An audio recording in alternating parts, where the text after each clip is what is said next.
wabarakatuh, sahabat kabar Islam dimanapun Anda berada. Baiklah, dalam video kali ini, channel kali ini kita akan mendengarkan pendapat sebuah penghinaan atau sebuah fakta yang dilontarkan oleh seorang Muhammad KC, yang mana dia mengaku itu sebagai mantan ustadz yang sekarang murtad masuk ke dalam agama Kristen. Kurang lebih seorang Muhammad KC ini dia menyabit atau menghina beberapa aturan dalam syariat agama Islam. Terlebih pun demikian, kita akan mendengar seorang Muhammad KC yang berani menghina Muhammad Habib Rizik Syihab dengan kata-kata kurang lebih dia mengatakan bahwa itu adalah iblis.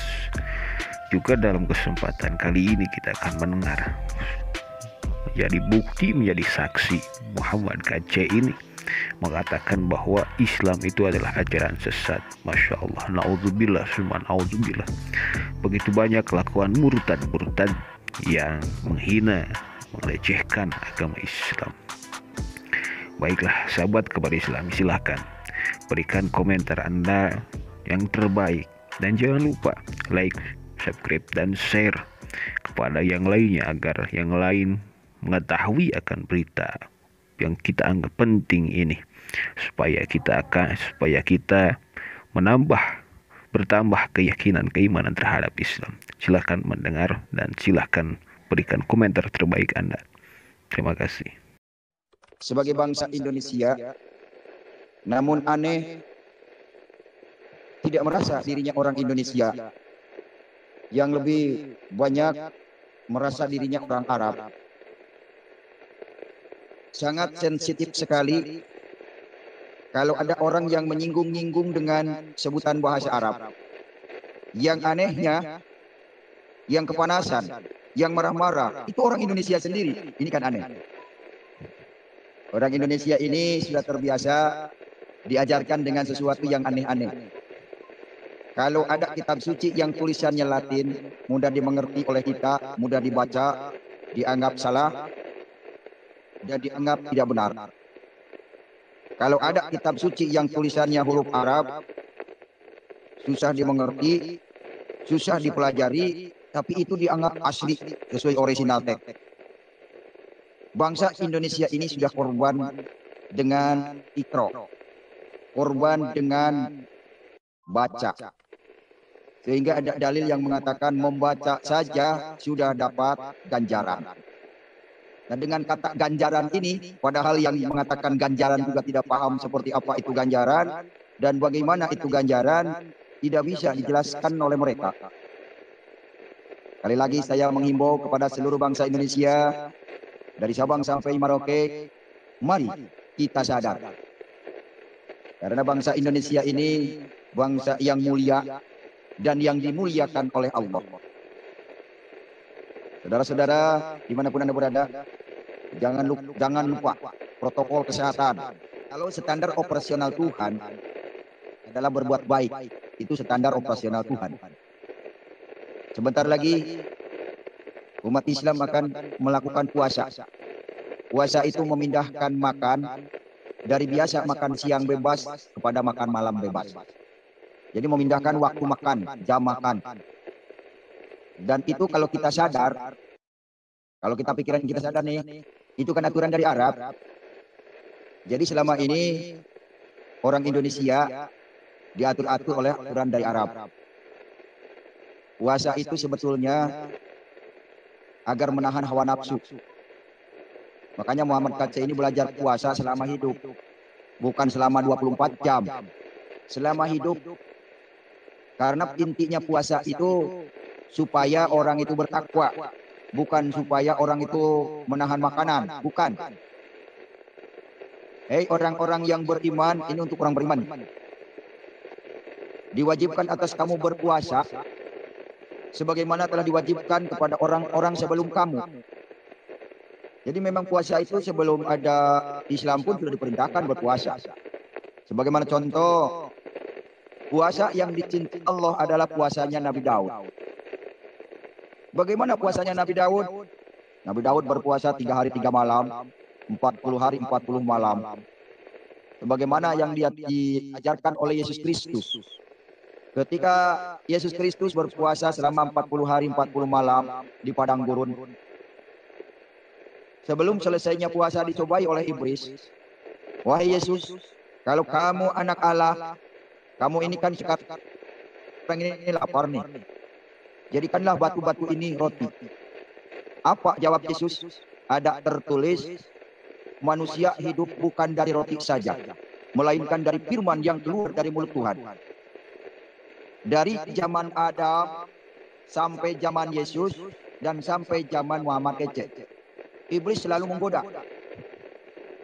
Ketika Adam di sorga dan Hawa, apapun yang ada di sorga itu sudah diserahkan kepada Adam. Sehingga jin, setan, bala malaikat disuruh sujud kepada Adam. Lalu malaikat bersujud. Iblis tidak mau sujud. Kenapa iblis tidak mau sujud?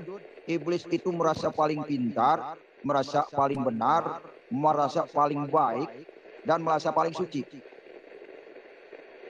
Saudara yang dikasihi Tuhan, kalau ada manusia yang merasa paling suci di dunia, itu hati-hati. Jangan-jangan dia ketempelan iblis atau ketempelan jin buah hiro. Merasa paling benar, merasa paling pinter, merasa gelarnya SHMH, MM, Master, SHM Hum. Begitu.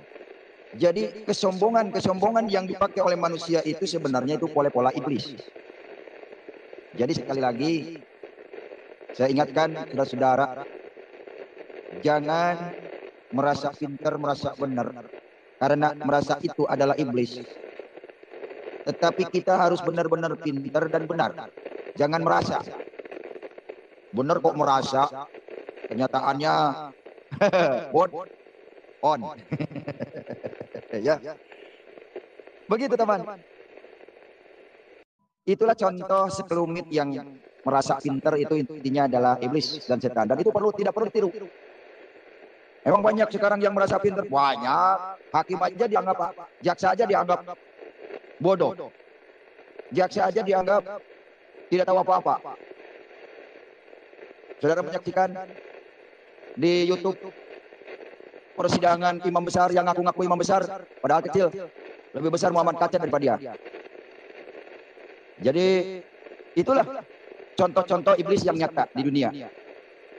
Saya tidak menyebut siapa-siapa lah. Cuman kalau ada yang merasa ya harus bertobat, gitu aja. Ya.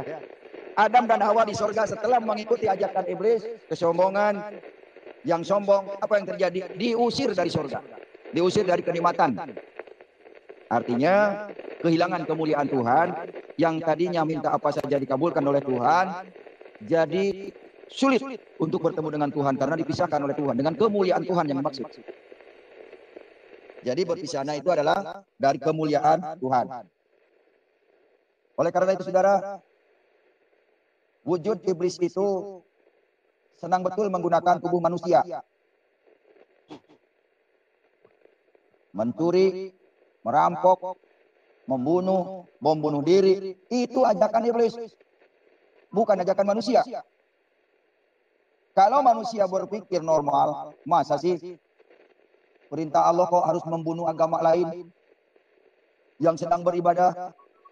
Oh iya, sekarang hari Minggu ya. Selamat hari Minggu, selamat beribadah, selamat menunaikan penyembahan kepada Tuhan Yesus. Bagi yang melaksanakan. Bagi yang belum, segera. Kapan? Lagi waktunya. Sekarang sudah akhir zaman. Sekarang sudah zamannya corona. Jadi harus mengingat Tuhan. Yang benar adalah di dalam nama Yesus. Jadi jangan sampai saudara mengikuti ajaran-ajaran dari jin. Apa itu ajaran jin? Membaca mantra-mantra, baca huruf-huruf Arab, baca kidung wedang, baca apalagi? Baca ayat kursi, baca ulhu falak minas, baca dan baca, itu ajaran jin. Paham saudara jin? Jin itu adalah sebangsa setan. Setan itu sebangsa iblis. Ya. Makanya ajakan jin itu tidak mau melihat manusia damai sejahtera, maunya ribut mulu. Kalau ada yang daerah damai dibikin ribut, itulah ajaran jin. Dan itu tidak perlu diikuti, saudara. Mari tinggalkan ajaran semacam itu. Mari kita sadar. Saya dalam kesempatan renungan siang ini adalah menyampaikan makna puasa. Puasa yang sebenarnya adalah menahan hawa nafsu. Dari kejahatan, dari keserakahan, dari intimidasi. Itu puasa yang benar. Puasa yang dicintai Allah adalah puasanya Nabi Daud. Lihat di hadis. Ya, bukan puasanya Muhammad. Kalau puasa yang sebulan nanti yang akan dilakukan ini puasanya perang Badar. Puasanya Muhammad ketika perang Badar, dia tidak mendapat makan siang-siang agar dirasakan oleh seluruh umat yang beragama Islam. Itulah sebabnya yang tidak beragama Islam tidak mengenal puasa mengosongkan perut, tapi mengenal puasa melawan hawa nafsu. Ya. Jelas, saudara? Yang berat memang melawan hawa nafsu. Memerangi hawa nafsu. Makanya para pengikut Yesus itu tidak ada yang dibenarkan untuk poligami. Karena memang nafsunya ditahan, tidak boleh diumbar. Itu yang namanya puasa. Puasa selama-lamanya. Bukan puasa formalitas. Di rumah puasa, keluar dari rumah cari warteg. Keluar dari rumah cari lesehan. Makan di dalam rame-rame. Yang sering saya temukan itu padahal yang puasa begitu, orangnya rajin sholat itu, berjanggot lagi. Jidatnya hitam lagi. Tunggang-tunggingnya rajin. Aduh, tapi keluar dari rumah, dia biasa puasa, tapi di luar makan sekenyang-kenyangnya, begitu pulang pura-pura lemes. Ah, udah buka? Ya udah anak-anak dulu dah. Bapak saya udah tua ini. Padahal udah kenyang dia di warung. Kenyawan sama Muhammad Kece ketahuan. Muhammad Kece lewat, pasti lihat. Kenapa itu ongkang-ongkang kaki di kursi? Pasti lihat. Wah, orang berjenggot lagi makan. Ini orang berjenggot ya. Tapi saya nggak nyebut orangnya. Ketika ditanya, Ustaz, kenapa makan? Udah, jangan banyak ngomong. Saya ini lagi mah mimi. Haleluya, kata saya. Nah, kamu makan, kamu haji. Nah, iya, kan saya kan haji sudah pengikut Yesus. Jadi ajaran Yesus itu tidak mengosongkan perut, mengosongkan hawa nafsu. Itu pengikut Yesus puasanya. Begitu. Sebetulnya puasa yang mengosongkan makan itu adalah puasa simbolik. Puasa simbolik, tahu simbolik? Puasa kias, puasa kulit, puasa dongeng. Itu simbolik. Ibarat wudhu juga yang dilakukan oleh saya dulu sebelum percaya Yesus, itu wudhunya simbol. Yang artinya begini, kalau kumur-kumur itu artinya tidak boleh mengatakan kejelekan orang lain, tidak boleh mengadu-ngadu domba keluarga orang lain, tidak boleh mengkafir-kafirkan orang lain. Nah, itu makna wudhu. Lalu makna cuci muka apa? Cuci muka itu tujuannya kan ada mata di muka tuh. Jangan melihat harta orang lain untuk dirampok. Jangan mencintai istri orang lain secantik apapun. Jangan mencintai suami orang lain seganteng apapun. Karena ganteng itu hanya sebatas sekilas, sebatas di dunia. Setelah di akhirat sama aja. Begitu, saudara. Jadi kegantengan secara lahiriah, kecantikan secara lahiriah, mungkin beberapa tahun kemudian akan sirna itu. Sudah 60 tahun saja kegantengannya sudah hilang. Kecantikannya sudah hilang. Jadi ganteng yang asli itu masih usia kira-kira 18 tahun, 20 tahun, 25 tahun, sampai 30 tahun lah. Itu masih ganteng-ganteng, masih cantik-cantik. Ini bagi adik-adik remaja, hati-hati ibu-ibu, ini zaman milenial, ini zamannya menuai para teroris. Jadi teroris itu jangan diberi kesempatan, begitu ya. Makanya saya berpesan juga kepada para Satpol PP di seluruh daerah, jangan sampai menangkap-nangkapi orang makan di siang hari. Soalnya kalau orang tidak makan sakit, emang ulama tanggung jawab, ngobatin. Kagak kan? Ya udah biarin aja orang mau makan, kok nggak merugikan orang lain. Yang merugikan orang lain itu yang menawarkan agama, yang jual-jual agama untuk surga. Presiden aja diancam-ancam dengan neraka. Padahal emangnya neraka punya dia apa? Mikir dong. Kita ini negara Pancasila. Berbeda-beda suku, bangsa, dan agama, berbeda-beda paham, harus saling menghormati. Hormatilah orang yang lapar biar makan. Jangan orang yang makan harus menghormati orang yang puasa. Keliru. Makan itu untuk membangun tubuh, supaya tubuhnya sehat, kuat. Terus bisa beribadah, bisa memberi nafkah anak istri, kan begitu. Coba yang loyo, nggak bisa memberi makan anak istri. Ya Ustaz enak, lebaran, ada zakat, fitrah, kaya dia. Nah ini yang masyarakat biasa. Dari mana dapat penghasilan? Begitu, saudara. Nah ini ajaran Islam ini ajaran politik bisnis. Maka yang menganut Islam sekarang ini harus menyadari ya, bahwa agama Islam ini adalah agama politik bisnis. Ya, Memang bagi para ustadz, pengurus masjid, untung kalau mau puasa lebaran, ada zakat, beras ngalir berkurang berkilo-kilo. Ingat saudara, khotbah ada yang ngipasin, dakwah ada yang ngipasin, ada yang ngasih kopi, ada yang ngasih susu. Begitu ya. Sementara yang nyangkul, puasa haus, dahaga, di sawah. Punya anaknya banyak, istrinya 3 lagi. Aduh, siapa yang ngasih makan kalau harus puasa? Jadi sekali lagi, kita mari toleransi. Yang puasa silakan aja, ustadznya aja. Kalau mau bom bunuh diri juga ustadznya aja, jangan orang lain. Ya, biar ustadznya nyobain dapat bidadari 40. Jangan anak buahnya disuruh bom bunuh diri, dirinya sendiri cuma teriak-teriak doang. Ini keliru saudara. Jangan orang Indonesia mau dibodohin dengan gitu. Mari sadar, salam sadar. Sadar ya. Oh, agama Islam itu agama bisnis. Agama Islam itu politik bisnis. Ketahuan. Udah nggak bisa bohong lagi.